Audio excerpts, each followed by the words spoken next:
అన్నమయ్య జిల్లా Nandaluru national student innovation challenge all India competition 2023-24 season 7లో దేశవ్యాప్తంగా వివిధ రాష్ట్రాల నుంచి మొదటి దశలో 2500 టీమ్స్ పైగా పాల్గొనగా ఆంధ్రప్రదేశ్ నుంచి 2 టీమ్స్ మాత్రమే రెండవ దశకు చేరుకోవడం, అందులో ఒకటి గొబ్బిల్లా అక్షర స్కూల్ కావడం గర్వకారణం.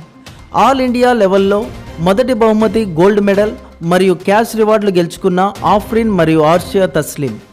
తల్లిదండ్రుల సంతోషంతో విద్యార్థులు ఎదుగుదలకు ఎంతో కృషి చేస్తున్న mentor Varaprasad, Gobbilla Akshara school chairman Gobbilla Trinath, correspondent Gobbilla Srinath తమ పిల్లలకు ఇలాంటి అవకాశాలు కల్పించేందుకు కృతజ్ఞతలు తెలియజేశారు.